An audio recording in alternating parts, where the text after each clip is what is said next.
जय जिनेन्द्र बंधुओं, सारथी सेवा समूह में आप सभी का स्वागत है। नेहनगर निवासियों को वर्षा योग 2020 में मुनि श्री 108 कुंतु सागर जी मुनिराज व एलक श्री 105 सिद्धांत सागर जी का चातुर्मास प्राप्त हुआ है। धर्म लाभ हेतु एलक श्री 105 सिद्धांत सागर जी आचार्य समंत्रबद्ध स्वामी द्वारा रचित स्वयंभू स्त्रोत की कक्षाएं ले रहे हैं, जिसे आप सभी सारथी सेवा समूह के फेसबुक पेज या यूट्यूब चैनल पर प्रतिदिन प्रातः 8 बजे देख सकते हैं।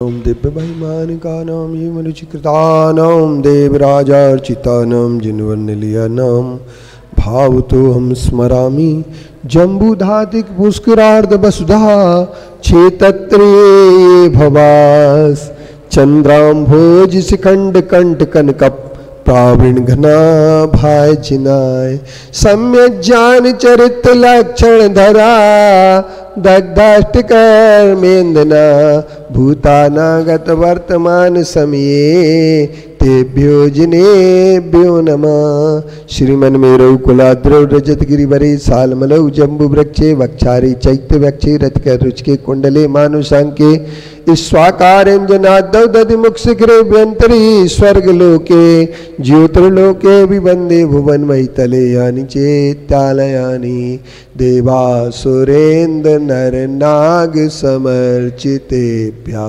पापा प्रणास करे घंटा दुजादि परिवार विभूषितेभ्य नित्यं नमो जगति सर्वजिनालयेभ्यः। इच्छामंति चैवति काव सको को तसालो च मंगंग अहलोय त्रिलोय उड्डलोयमि किट्टमा किट्टमानि जानियंचि यानि त्यानि सपानि ति सुलोयसु भवनवासी वान्यंत जोशी कप्पवासी ति चौबिहा देवा सर्प्यार वारिवा दिव्येन गद्येन दिव्येन नायन दिव्येन वासेन दिव्येन अक्येन दिव्येन पप्पेन दिव्येन दुवेन दिव्येन चुन्नेन दिव्येन नायन निच्चिकाल मंचन्ति पूज्यन्ति वन्दन्ति अमति संत संताई सया निच्चिकाल मंचि पूज्य वंदामि नमन समित स्वगई गमनम समाई मरणम जिन गुण संपत्ति हो जयमज्जम। बोलिए चंद प्रभु भगवान की, आचार्य कुंद कुंद गुरुदेव की, आचार्य गुरुवंशी विद्यासागर मुनि महाराज की, मुनि श्री कुंतु सागर महाराज की। स्वास्थ्यम यदा सुपार्श्वनाथ भगवान, चंद प्रभु भगवान और आज से सुविधिनाथ भगवान का स्तवन प्रारंभ हो रहा है। जो महिलाएं पूजन करती हैं वो पूजन इधर करने से उनको डिस्टर्ब होता हमारे द्वारा और उनके द्वारा हमारा डिस्टर्ब होता है, तो पूजन मन में और एक दूसरे से बातें बिना किए करें। स्वास्थ्यम यदात्यंतिकमेष पुंसाम स्वार्थो न भोगा परिभंगरात्मा तैसोनुसंगान चिताप शांति रीति दिमाख्यात भगवान सुपार्श्वा अजंग मंजंग मने यंत्रम यथा तथा जीवदितं शरीरम विवत्स पूतिक्षैतापकं च स्नेहो वृथातेति तं त्वमाख्याय अलंग शक्तिर भवितव्यतेयं हेतुदयात् विस्कृत कार्य लिंगाय अनीश्वर जंतुरां क्रियार्ताय संगत कार्येषु विति साध्यवादी विवेति मृत्योर्न ततोस्ति मोक्षो नित्यं शिवं वाञ्छति नाशलाभाय तथापि बालो भय काम वश्यो वृथा स्वयं तप्यतेत्वादी सर्वस्य तत्तस्य भवान् प्रमाता मातेव वालसितानुशास्ताय गुणावलोक सृजनस्य नेता मयापि भक्त्या परनूय सिद्धेति। श्री सुपार्श्वनाथ जनेन, ये सुपार्श्वनाथ भगवान की पूजन हुई। कौन से भगवान की? अब चंद प्रभु भगवान की पूजन करना है। पूजन कहो, स्तवन कहो, स्तोत्र कहो, स्तुति कहो, ये सब एक ही वाचक चीजें हैं। लेकिन अब लोग ये समझते हैं कि हम द्रव्य चढ़ाएंगे तो पूजन, नहीं चढ़ाई तो पूजन नहीं है, ये गड़बड़ है मामला। चलिए, चंद प्रभम चंद्र मरीचि गौरम चंद्रम द्वितीयम जगति विकांतम वंदे विवंद्यम मयतामसीन्दम जिनज्जित श्वांत कसाय वंदम यशांग लक्ष्मी परिवेश भिन्नम तमस्तमोरेरिविरश्मि भिन्नम ननास वायम बहुमान समचे ध्यान प्रदीपातिशयन भिन्नम स्वपक्ष स्वस्तित्व मदावलिप्ता वाकोसिनादैर्विमदा बभूवो प्रभादिनो स मदाद गंडा गजा यथा केसरिणो निनादै य सर्वलोके परमेष्ठिताया पदम बभूवाद्भुत कर्म तेजाय अनंत धामा क्षर विश्व चक्षु समंत दुख क्षय शासनश्च सचंद्रमा बब कुमोद्भितीनाम विपन्न दोषाभ्र कलंक लेपा व्याकोशवान्या इमयूख मालाय पूयात पवित्रो भगवान मनोमी इति श्री चंद प्रभु जिनेन्द्राय नमो नमः। ये चंद प्रभु भगवान का स्तवन हुआ। अब हम पूजन सुविधिनाथ भगवान की करने जा रहे हैं। 5 श्लोकों के माध्यम से आचार्य समंतभद्र देव द्वारा रचित यह स्तवन बहुत महत्वपूर्ण न्यायमय है, तर्क विद्या से भरा हुआ है। तो इसके लिए अपन लोग शुरू कर रहे हैं।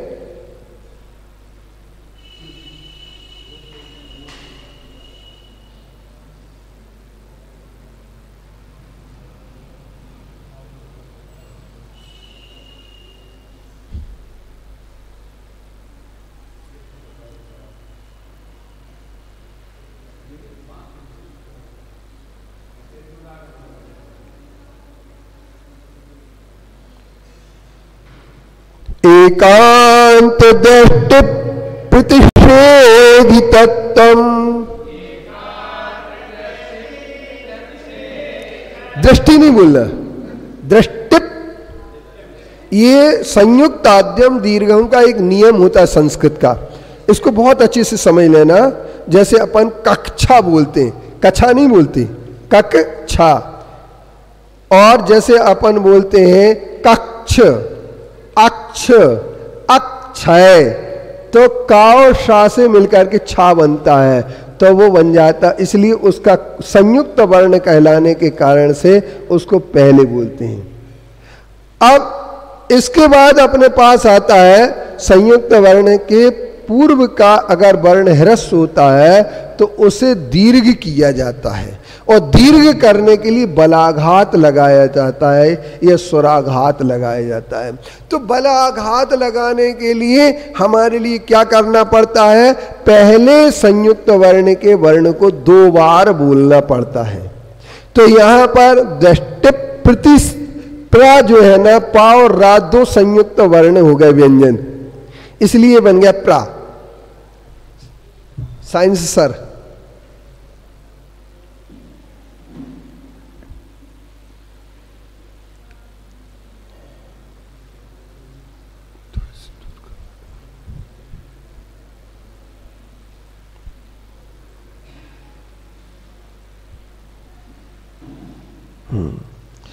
अब क्या होगा अपना?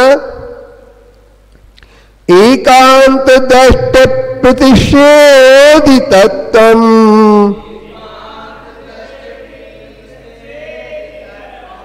प्रमाण सिद्धिं तव तत्स्वभावम् त्वया प्रणीतं सुबुधे सुधामना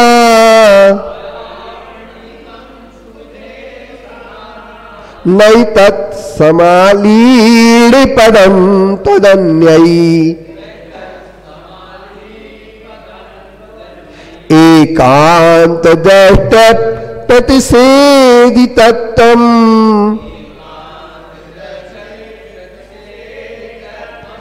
प्रमाण सिद्धिं तद तत्स्वभावम् त्वया प्रणीतं सुहृदे सुधाम्ना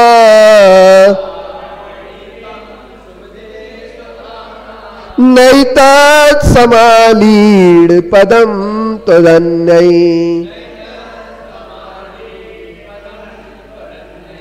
एकांत दृष्ट प्रतिषेधितत्वम् एकांत दृष्ट प्रतिषेधितत्वम् प्रमाण सिद्धिं तद तत्स्वभावम् त्वया प्रणीतं सुहृदे सुधाम्ना नैतत्समालीड पदं त्वदन्यै तदेव च स्यान्न तदेव च स्यात्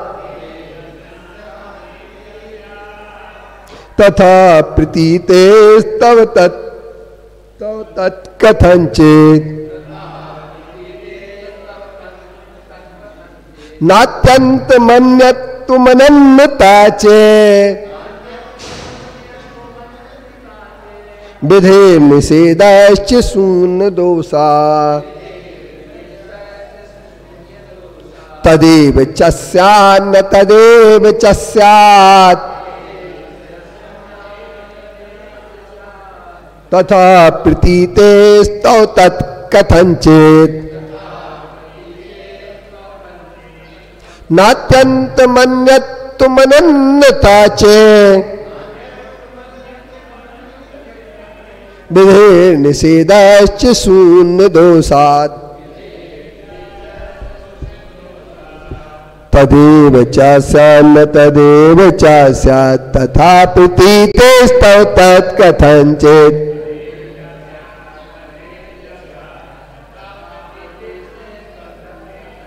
तथा प्रतीतेस्तव तत्कथञ्चित् नात्यन्तमन्यत्तुमनन्यता च विधे निषेधस्य च शून्य दोषात्। आचार्य श्री समंत भद्रदेव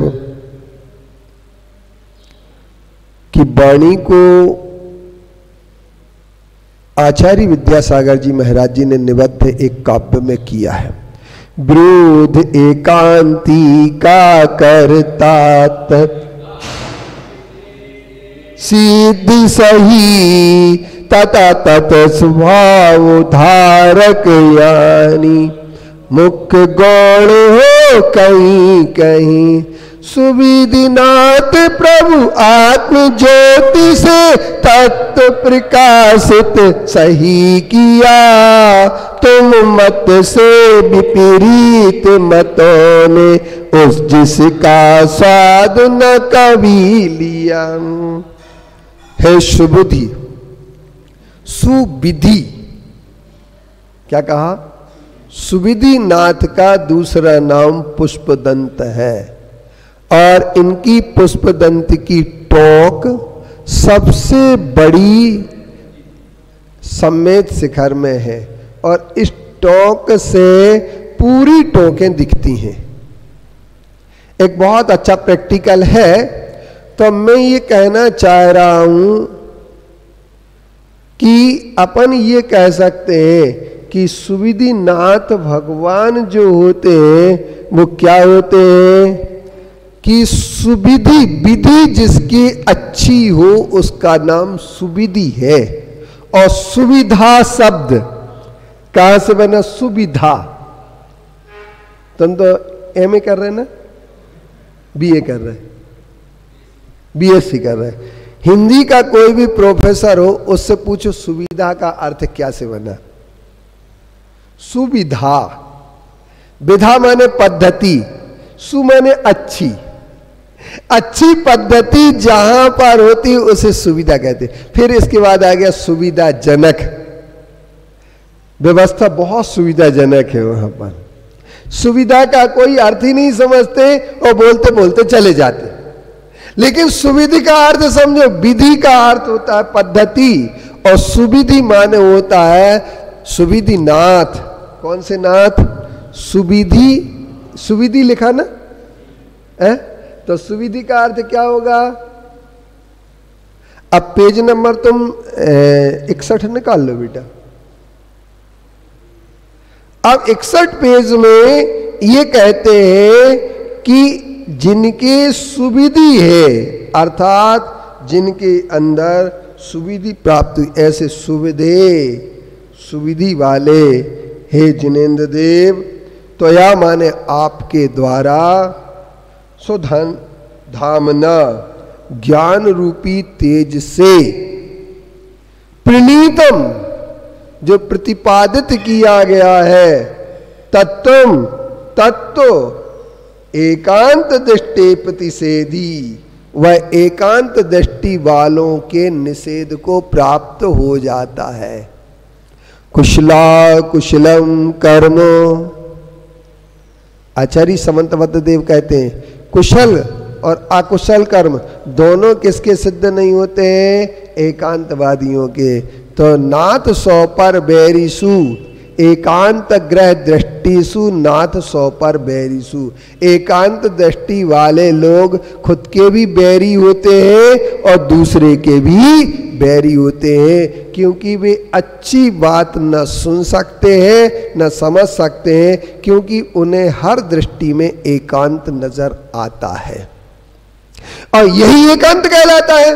निश्चय एकांत हो जाता है। निश्चय रटते आत्मा आत्मा आत्मा रट रहे हैं, आत्मा समझी ही नहीं है। अरे आत्मा को जानने मात्र से कोई मोक्ष नहीं मिलता है, क्योंकि 11 अंग 14 पूर्व के धारी जो है ना आत्म प्रवाद पूरा पढ़ लेते हैं, लेकिन इसके बाद भी वे सम्यक दृष्टि नहीं हो पाती। तो इसका मतलब क्या हुआ? इसका मतलब ये हुआ कि अगर आत्मा अकेले मात्र जानने से मोक्ष की प्राप्ति होने लगे तो जितने आत्मा प्रवाद पढ़ने वाले हैं वे सब मोक्ष चले जाएंगे। तो अपन ये कह सकते हैं, क्या कह सकते हैं कि ये सुविधिनाथ भगवान आपने के द्वारा जो स्वधामना अपनी आत्मा रूपी किरणों के द्वारा, तेज के द्वारा जो प्रणीतम तत्वम प्रणीतम तत्व को जो बताया गया है, तत्व जो प्रतिपादित किया गया है, वो एकांत दृष्टि वालों के यहाँ विधिविरोध निषेध हो जाता है। प्रमाण सिद्धम तत्त स्वभावम, प्रमाण के द्वारा सिद्ध, प्रत्यक्ष प्रमाण और परोक्ष प्रमाण दो प्रमाण होते हैं। और प्रमाण किसे कहते हैं? जैन साहब, चंद्र कुमार जी, प्रमाण किसे कहते हैं? तो समझ लेना, प्रमाण के बारे में हर दर्शन ने बात कही है, फिलॉसफी। और अगर मैं ये बात आपको कह दूं तो आप लोग थोड़े से बोर हो जाएंगे, लेकिन कहना तो जरूर चाहिए। प्रमाण शब्द से बना है प्रकृष्ट रूपेण मानम इति प्रमाणम। उत्कृष्ट रूप से जो प्रमाण होता है, सर्वोत्कृष्ट जो मान होता है, ज्ञान होता है, उस ज्ञान का नाम प्रमाण है। और उत्कृष्ट ज्ञान कौन सा होगा? जो संदेह से रहित हो, जो विपरीतता से रहित हो और जो अनिश्चितता से रहित हो, उस ज्ञान का नाम प्रमाण है। स्वयं सिद्ध। तो स्वयं सिद्ध का मतलब हर आदमी का ज्ञान स्वयं सिद्ध होता है, वो प्रमाण नहीं कहलाएगा। लेकिन जो विपरीतता से, अनिश्चितता से और संदेह से रहित हो, जिसमें नो डाउटफुल, डाउट नहीं हो कुछ भी, और जिसका डिसाइडनेस हो, जिसे अपन सर्टियन बोलते हैं। अनसर्टियन नहीं होना चाहिए, सर्टियन होना चाहिए, डाउटलेस होना चाहिए, और इसके बाद एरर लेस। तो जो इतनी चीजों से रहित होता है वो ज्ञान कहलाता, सम्यक ज्ञान। विज्ञान वही कहलाता है, systematic complete knowledge is science. जो सिस्टमेटिक हो और कंप्लीट हो उसका नाम विज्ञान कहा जाता है। और सिस्टमेटिक का मतलब क्या होता है? सिस्टमेटिक का मतलब होता है विधिवत। तो विधिवत का मतलब होता है जिसमें संदेह ना हो, जिसमें विपरीतता ना हो, जिसमें अनिश्चितता ना हो, उस ज्ञान का नाम होता है विज्ञान। आप एक बात समझ लेना कि जो अपन बोल रहे हैं, जो सुन रहे हैं, वो कितनी गहराई पर है। नहीं है सर? तो एकांत से जो ज्ञान होता है वो प्रमाण सिद्ध नहीं होता। प्रमाण से सिद्ध वो होता है जो अनेकांतमय, प्रत्यक्ष, अनुमान, आगम, ये सब प्रमाण। तो प्रमाण शब्द जो बना है उसका अर्थ होता है सम्यक ज्ञान को, सच्चे ज्ञान को सरल भाषा में प्रमाण कहते हैं। शास्त्रीय भाषा में तो उन्होंने कहा स्वार्थ व्यवसाय आत्मकम ज्ञानम प्रमाणम। जो स्वयं से पदार्थ का स्व और परार्थ का ज्ञान कैसा होता है? स्वार्थ व्यवसाय आत्मकम ज्ञानम प्रमाणम। जो व्यवसाय आत्मक ज्ञान होता है, निश्चित आत्मक ज्ञान जो होता है, निश्चय आत्मक ज्ञान जो होता है, उस ज्ञान का नाम प्रमाण होता है। जो अनिश्चित होता है वो प्रमाण नहीं कहलाता है। जैसे ये बेंच कितनी इंच लंबी है? 5 फीट नपी नपाई नहीं, लगभग 5 फीट एबोव। तो एबोव जब 5 फीट बोलते हैं ना, तो उस समय ये समझ लेना चाहिए कि अपना ज्ञान अनिश्चित हो गया। और निश्चित क्या होता है? अच्छा एक बात बताओ, पहले आप लोगों ने गांव में देखा होगा सानोदा में साड़ी बिकती थी, तो कैसे नापते थे सतीश? हाथ से, है ना? 1 हाथ 2 हाथ। अब वो कभी कभी वो 8 नाप देता तो दुकानदार 8 होती और वो नापने वाले 7 रह जाती थी उनकी। होता था ऐसा कि नहीं होता था सतीश? अब हाथ के कैसे 7 8? तो ये अनिश्चित चीज है। अनिश्चित ज्ञान का नाम विज्ञान नहीं है, संदिग्ध ज्ञान का नाम विज्ञान नहीं है, विपरीत ज्ञान का नाम विज्ञान नहीं है। तो प्रमाण उसका नाम है। अन्यून मनतिरिक्तम याता तत्यम बिना च विपरीतात निसंदेहम वेद दावस्तज्ञानमागमिना। जो ज्ञान अनिश्चित, विपरीत और संदेह से युक्त होता है, अन्यून होता है, न कम होता है न अधिक होता है, उस ज्ञान का नाम सम्यक ज्ञान होता है। जो विपरीतता, अनिश्चितता और संदेह से युक्त ज्ञान होता है, उस ज्ञान का नाम मिथ्या ज्ञान होता है। तो प्रमाण वही है। ये अब मैं पूछता हूं, जैसे मान लीजिए एक बात बताइए, टंगस्टन का भार कितना है? टंगस्टन एक धातु होती है जो बल्ब में लगाई जाती है, उसका परमाणु भार कितना होता है?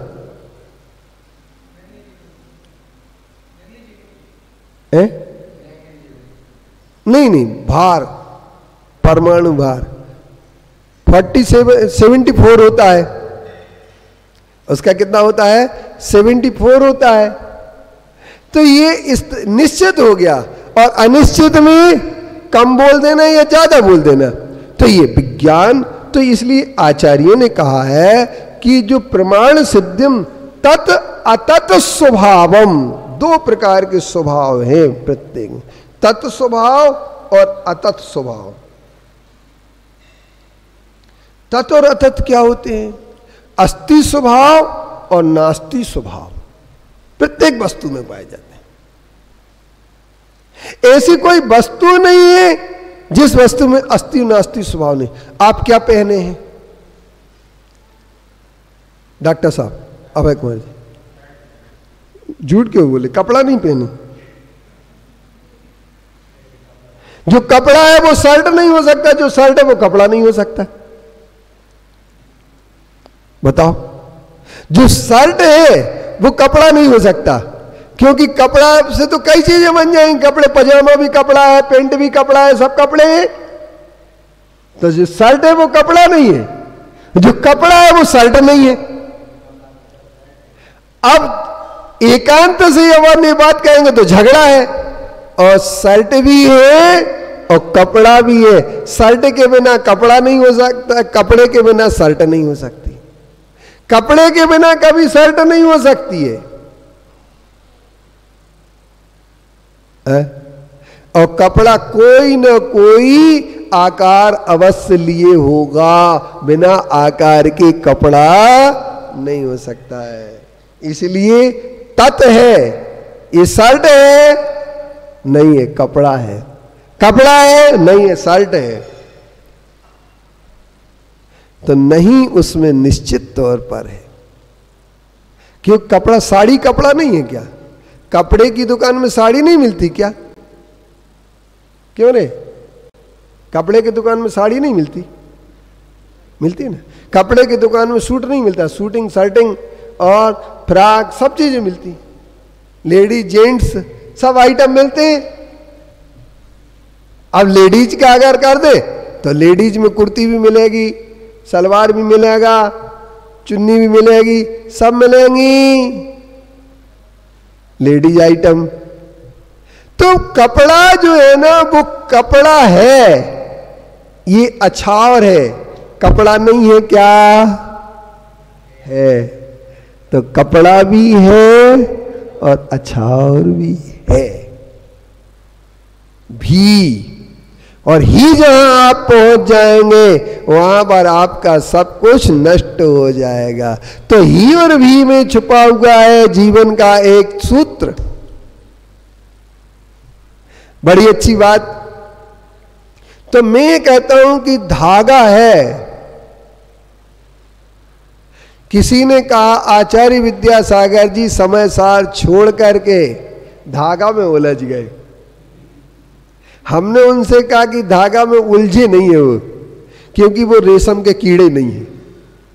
जो रेशम का कीड़ा होता है वो उलझ जाता है कोसार में। अरे वो तो गगन विहारी है। क्या है? गगन विहारी, मठाधीश नहीं है वो, किसी एक मठ में नहीं रहते हैं। वो कैसे है? वो अनियत विहारी है। अनियत विहारी होने के कारण से वो कहीं उलझते ही नहीं है। अरे उनने धागा का प्रयोग उनके लिए बता दिया, जैसे आदिनाथ भगवान ने असी मसी कृषि वाणिज्य शिल्प कला को बता दिया, पर वो उसमें उलझे नहीं। इसके बाद प्रबुद्ध तत्व पुनरद्भुतोदयो ममत्व तो निर्विविधि विदंबरा। अरे आचार्य विद्यासागर जी के लिए न कपड़े से ममत्व है, न किसी चीज से ममत्व, ममत्व से ऊपर उठ चुके हैं, इसलिए वो किसी चीज में उलझे नहीं है। और समय सार का चिंतन करते करते भी धागा की बात कर लेते हैं,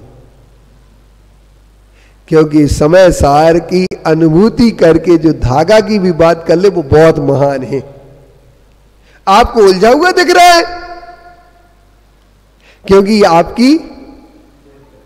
आपकी चश्मा उतारो फिर देखो यारो, दुनिया नई है चेहरा पुराना, कहता है जो कर सारा जमाना, आधी हकीकत आधा फसाना, कहता है जो कर। तो ये हकीकत क्या है? तुम भीतर का किसका क्या बोल रहे हो? कितने उलझे हो, कितने सुलझे हैं। क्योंकि जो कपड़े में आप जब कहते हो कि कपड़े में रह करके भी व्यक्ति सुलझ सकता है, तो क्या हमारे आचार्य श्री कपड़े की बात करके सुलझे हुए नहीं हो सकते हैं क्या? वो कपड़े को देख करके भी कपड़ा नहीं देख रहे, साड़ी को देख करके भी साड़ी नहीं देख रहे। वो साड़ी में क्या देख रहे तुम्हें क्या पता, क्योंकि तुम तो उल्लू ठहरे। उल्लू को क्या होता है? सावन के अंधरा को हरीरो हरीरो दिखाए।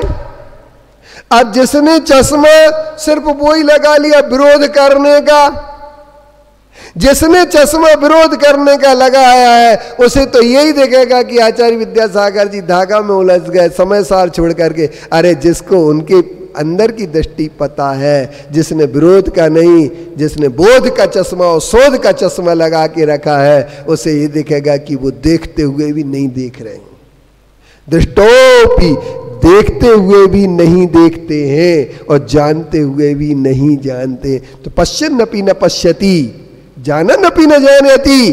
अरे ये महान साधु है, तुम उनके बारे में क्या जानो, इनकी चर्या के बारे में? तुम तो ठहरे पंडित। कौन से पोंगा, कौन से पंडित? पोंगा पंडित। क्यों पोंगा पंडित किसे कहते हैं? पंगु पंडित। एक नए से चलने वाला पंगु होता है, जो दोनों पैर से चले वो दोनों नयों की बात करे, हर नए की बात करे। क्या कहते हो आप? अगर मान लीजिए कोई महिला को भी देख रहा है, आप कहते हैं महाराज जी महिलाओं को देखते हैं, नहीं देखते क्या? आंखें बंद कर लेते क्या? आहार लेते समय महिलाएं नहीं देखती क्या? तो आप कहेंगे महिलाओं को देखें। महिला का देखना बुरा नहीं है। महिलाओं, आज हमसे एक बच्चे ने पूछा, मेरे से एक बच्चा था, बोले महाराज जी आप प्रेम करते, प्यार करते कि नहीं करते? हाँ, मैंने कहा करता हूं। किससे प्यार करते हो आप? मैंने कहा मैं देश से प्यार करता हूं, धर्म से प्यार करता हूं, गुरु से प्यार करता हूं और वैदेही प्यार करता हूं। अब प्यार करना क्या बुरा है क्या? और प्यार करना क्या मोह कहलाएगा क्या? जिनकी दृष्टि खराब है उनके अंदर मोह होता है। मोह कोई चीज नहीं होती है। जब आप एक तरफ तो कहते हैं भरत घर में वैरागी थे और आचार्य विद्यासागर जी के सारी देख रहे तो उनका वैराग्य खत्म हो गया और भरत घर में वैरागी रहे। इसका नाम है अन्याय करते। आप क्या करते? अन्याय करते हैं। साड़ी को देख रहे कि क्या चीज देख रहे, तुम क्या जानो उसको? तुम नहीं जान सकते हो, तुम निर्णायक नहीं बन सकते हो। ये अनुभूति का विषय है। इसलिए तत् और अतत् उसी में छुपा हुआ है। जिन्होंने जैन न्याय को पढ़ा नहीं है, जिनने अनेकांत को नहीं पढ़ा है, वे ऐसी पागलपन की बातें करते हैं, पागलपंथी। क्योंकि तुम देखो तो सही, अनेकांत वहीं तो छुपा है। एक हवा का झोंका आया, टूटा डाल से फूल, ना पवन की ना चमन की, इसमें किसकी भूल? किसकी भूल? किसकी भूल? तो लोग क्या है, जिसने सुख को खुशी से, दुख को खुशी से सह गया, जो खुशी से दुख को सह गया वह सुखी होता सदा, जो दुख खुशी से सह गया। मेरा जीवन कोरा कागज कोरा ही रह गया। तुम कोरा दिखता ही नहीं है तुम्हें, तुम्हें दिखे हुए भी, लिखे हुए भी लिखा दिखता है, लेकिन दुनिया कहती है कि लिखा है, पर एक दार्शनिक कहता है ये कोरा कागज है। अच्छा एक बात बताओ, इसमें क्या है? इस कागज पर क्या है? स्याही या अक्षर? बोलो, उत्तर दो चंद्र कुमार जी। दो कैसे? एक कोई बोलो। मैं कहता हूं अक्षर है ही नहीं, है तो स्याही है। और जब हम एक बार, मैं तो आर्टिस्ट हूं, पेंटिंग बहुत बनाई मैंने चंद्र कुमार जी। एक अगर मान लीजिए कागज पर स्याही का धब्बा लगा करके उसे मोड़ दो, एक आकार बन जाएगा, चित्र बन जाएगा। अब वो चित्र क्या बनेगा? बस यही बात है कि किसी को चित्र देखेगा बहुत अच्छा, किसी को कुछ नहीं देखेगा। देखने देखने का अंतर है। आप देखो, अच्छा एक बात बताओ, ये फूल बना है,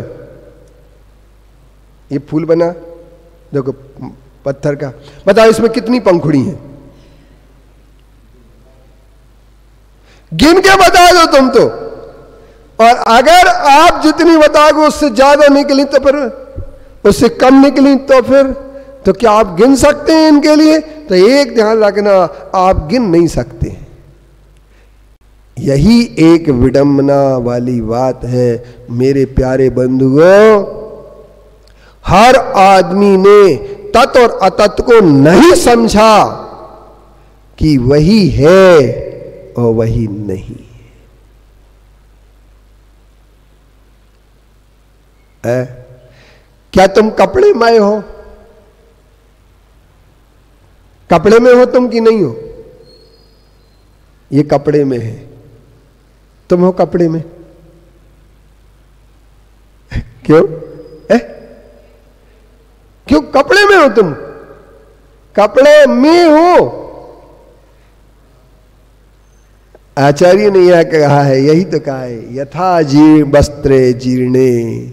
जैसे जीर्ण वस्त्र को व्यक्ति छोड़ देता है, उससे राग द्वेष नहीं करता है, ठीक इसी तरीके से इस शरीर को भी व्यक्ति छोड़ देता है। मैं पूछता हूं, शरीर चेतन है कि अचेतन?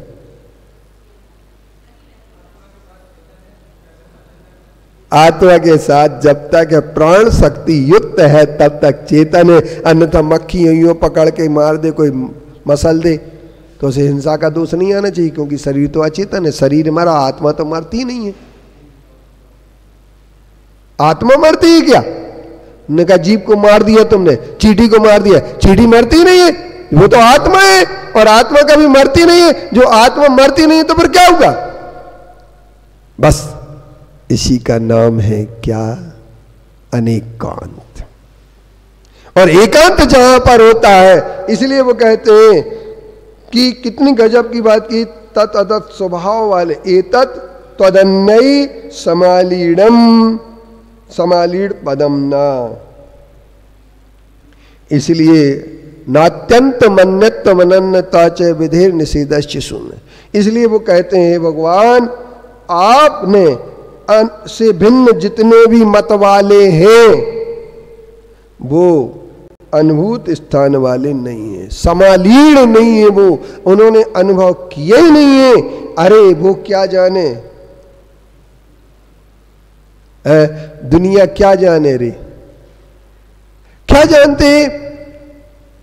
मैं कहता हूं कि एक व्यक्ति एक मीरा भजन गाती है, श्री कृष्ण के गीत गाती है, तो क्या श्री कृष्ण की बांसुरी से उसे प्यार हो गया क्या?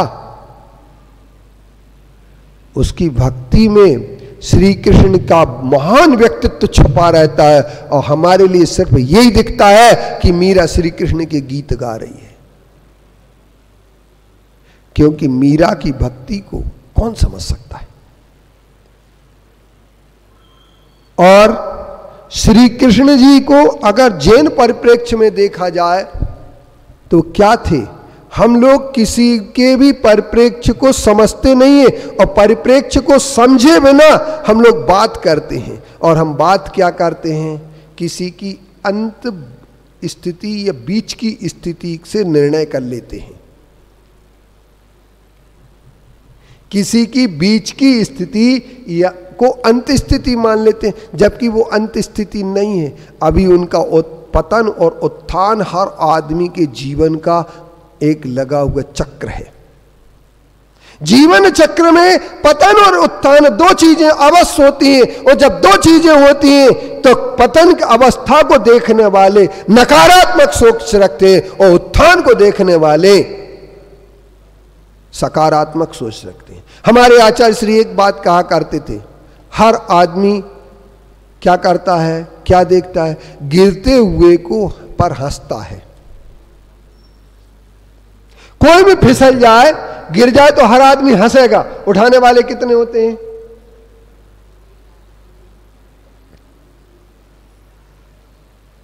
तो किसी ने क्या कहा,